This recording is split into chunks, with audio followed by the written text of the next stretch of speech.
Hi everyone, so I'm up to the second week of the horsewhip needle roll, whatever you want to call it. So I just want to show you what I've done. I haven't stitched anything yet, I've just pinned things down. So what this is a whole lot of vintage pieces of quilt. A lot of them were like this is just a little scrap, but where you had the backing piece, the wadding piece, and then the top. And what I did is I've taken off the backing piece and the wadding just by getting a seam ripper. Coming in with this one, it was easy. There were big quilting stitches and I could just come in and pop it, and then you could get it off quite easily. So don't throw that away because you might want to use that scrap somewhere else. They're all old bits. There's nothing new in this quilt. And then you can just tear away the old wadding. That I don't keep because I'm not going to use that for anything. Okay, so that goes in the bin. And then I've got like little bits like that. Like that's actually a really nice bit. Might even stick that somewhere. Have a look.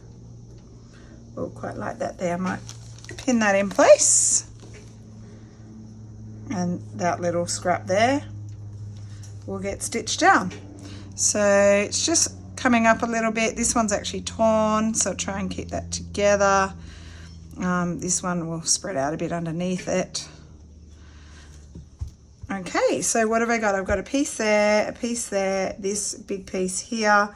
That's a little scrap that came off this, that piece, and that was a piece of backing. And then on the other side, I have the large piece of red, which was an old piece of quilters where it was very faded there. And then that was the back side. It wasn't quite long enough. And it goes to there, so I've added on the pink because I want my needle roll to be quite long. So all I was planning on doing, which I just watched Rachel's video and she's done the same thing. You did the same thing. Did I? You did. Hi everybody. Rachel's here. I was just going to do the cantha stitching across it as well, and I want to stitch this whole thing down so it just feels like one piece of fabric. And I've got a piece of wadding in the middle, just a piece of bamboo wadding, so I've sandwiched the wadding with my bits of fabric. Okay, so very simple. Because I've sandwiched everything, my cantha stitching's going through the whole lot. All right, so you guys know how to do this. This is the basics. Eventually, what I do want to do, I'm thinking of rounding my corners. Just before I start, I'm just stitching with some old crochet cotton in kind of a old cream, like off white, not white. Because I'm sandwiching it, the stitches are going to go all the way through. And I am thinking of rounding off my piece. So for example, I might round this end here, just like that is what I'm thinking, cutting off those bits. And then I will put, hello Juju. I will put binding around the whole outside of this as well, so it will neaten up the sides. So just stitches, making sure I'm going all the way through to the other side because I am doing all of the layers of the fabric together at one time. Okay, it takes a little while to do this, the cantha stitching, but we all know that the effect at the end is worth it.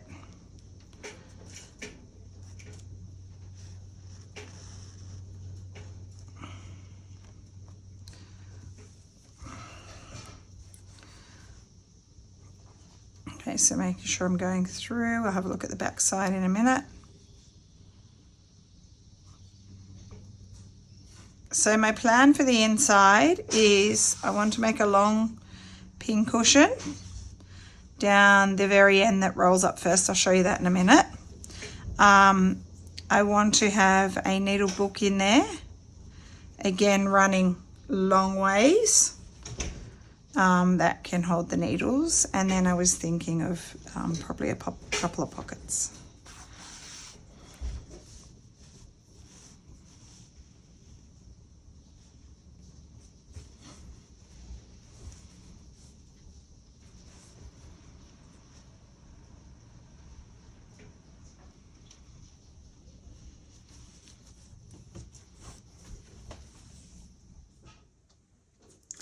So I'm back. I jumped off so that I could do my Canthus stitching, and it's all stitched down. It's taken me most of tonight to get this done, but it's all stitched down and ready to make into my horsewhip.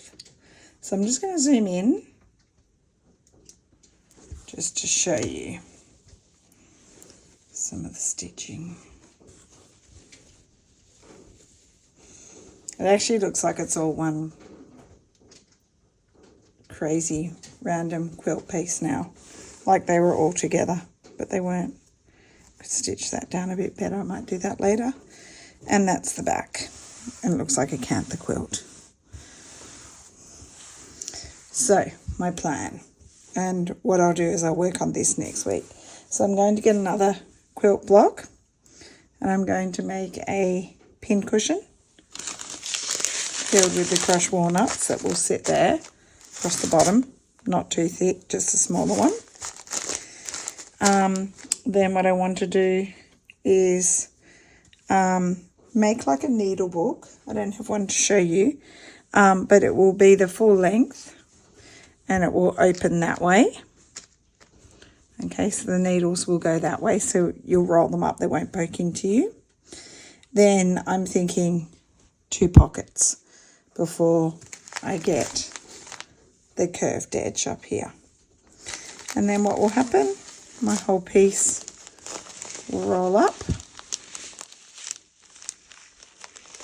and I'll have a ribbon or sari silk, something like that, that will wrap around and hold it together. So I'm going to do those inside features next week. I'm thinking one of my pockets can hold scissors, another one can hold needle packets or something like that. And then when I'm finished, the week after that, I'll come back and I'll do the binding. So the top edge will end up being curved, and I'll do binding the whole way around with the ribbon, and it will be finished. So only a short video today because you don't need to see me Cantha stitch or running stitch. It's pretty straightforward. It just takes a while to get it done. But I really like the way it's turned out so far. And I think it's going to make a really nice horsewhip. Horsewhip. That's how you say it, don't you?